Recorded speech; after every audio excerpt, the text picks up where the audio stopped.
ঢাকার আলিয়া মাদ্রাসা মাঠে বিডিআর বিদ্রোহের বিস্ফোরক আইনের মামলার বিচার কাজ আজ বাতিল করা হয়েছে। ভাঙচুর অগ্নিসংযোগের ঘটনায় আদালত ক্ষতিগ্রস্ত হওয়ায় বিচারকের এই সিদ্ধান্তের কথা জানিয়েছে রাষ্ট্রপক্ষের আইনজীবীরা। এ নিয়ে আরও জানাতে বার্তাকক্ষ থেকে যোগ দিচ্ছেন সহকর্মী জাহিদুল বাশার।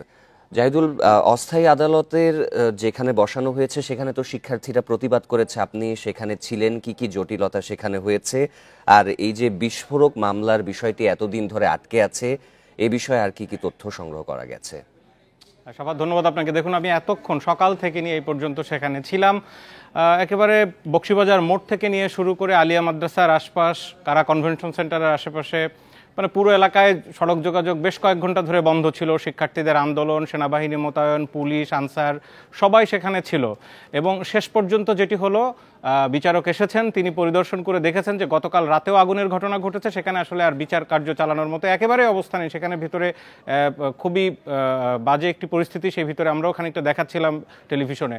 তো সব মিলিয়ে এখন যেটি হয়েছে, এই মামলার পরবর্তী কবে নাগাদ আবার বিচার শুরু হবে সেটি এখন কিন্তু অনিশ্চিত। প্রসিকিউটর বিশেষ করে এই বিডিআর বিদ্রোহের পরে এই যে দুটি মামলা, একটি হত্যা মামলা, সেটির বিচার কার্যক্রম অ্যাপিলেট ডিভিশনে আটকে আছে, হাইকোর্ট পর্যন্ত শেষ হয়ে গেছে। সেখানে প্রায় 139 জনের মৃত্যুদণ্ড দেওয়া হয়েছে, 185 জনের যাবজ্জীবন, সেটি সেখানে আছে। কিন্তু আরেকটি মামলা, এই যেটি আজকে যে মামলা নিয়ে আমরা কথা বলছি, বিডিআর বিদ্রোহের ওই ঘটনায় বিস্ফোরক আইনের যে মামলা, সেই মামলাটিতে এর আগেও কয়েকবার বিচার কার্যক্রম খানিকটা শুরু হয়েছিল কিন্তু থমকে গেছে। অর্থাৎ আওয়ামী লীগ সরকারের আমলে এই বিচারটি আর চালানো হয়নি, শুধু হত্যা মামলাটি টেনে নেওয়া হয়েছে। আপনি জানেন যে বিডিআরের যারা এখানে ভুক্তভোগী, যারা জেলে রয়েছেন বা যারা পলাতক রয়েছেন, চাকরি গেছে, তাদের স্বজনরা কিন্তু গত কয়েকদিন ধরে আন্দোলন করছে। আজকে এই যখন আমরা কথা বলছি তখনও কিন্তু শহীদ মিনারে তাদের জমায়েত সেখানে আছে। তো তাদের দাবি হচ্ছে যে ওই মামলায়, হত্যা মামলায় অনেকে খালাস পেয়েছেন। আপনি একটু যদি চিন্তা করা হয় যে 270 জনের মতো বা তার বেশি হবে যারা খালাস পেয়েছেন, তারাও গত 8-10 বছর ধরে বা তারও বেশি সময় ধরে জেলে আছেন। শুধুমাত্র এই মামলাটি যেহেতু রয়েছে, এখানেও তারা আসামি, এই মামলা নিষ্পত্তি না হওয়া পর্যন্ত তারা জেল থেকে বের হতে পারছেন না। এছাড়া যাদেরকে সাজা দেওয়া হয়েছে হত্যা মামলায়, তাদের অনেকের যে সাজা দেওয়া হয়েছে সেই সাজা খেটেও তারা জেলে রয়েছেন, এই মামলাতে আসামি বলে তারা সেখান থেকে বের হতে পারছেন না।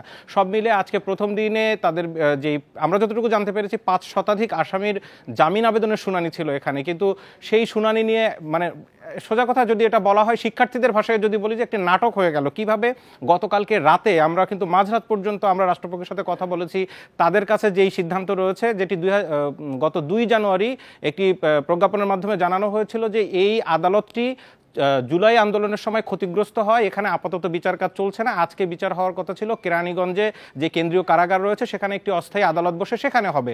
কারণ এত শত শত বিডিআরের যে আসামি রয়েছে তাদের এখানে আনাও মুশকিল, আর ওই ভবনটিও কিন্তু ক্ষতিগ্রস্ত। মাঝরাতের পরে হঠাৎ করে আমরা জানতে পারলাম কি, যে না, সেখানে এখন আদালত বসছে না, আদালত বসবে আগের ওই জায়গায়, অর্থাৎ ঢাকা আলিয়া মাদ্রাসার মাঠে যে অস্থায়ী আদালত সেখানে। এরপরে শিক্ষার্থীরা সেখানে, আজকে আমরা কিন্তু মাঠ ঘুরে দেখেছি, সেখানে তাদের একটা বার্ষিক ক্রীড়া প্রতিযোগিতার পরে সেখানে পুরস্কার বিতরণীর বেশ বড় আয়োজন ছিল। সেখানে বিশ্ববিদ্যালয়ের ভিসি যাওয়ার কথা ছিল, অ্যারাবিক ইউনিভার্সিটির। তার ভিতরে হঠাৎ করে রাতের দিকে তারা জানতে পারেন যে তাদের এই যে মাঠের গেট ভাঙা হচ্ছে, যা গোয়েন্দা সংস্থার কয়েকজন এসে ভাঙছে। এরপর থেকে শিক্ষার্থীরা বিক্ষুব্ধ।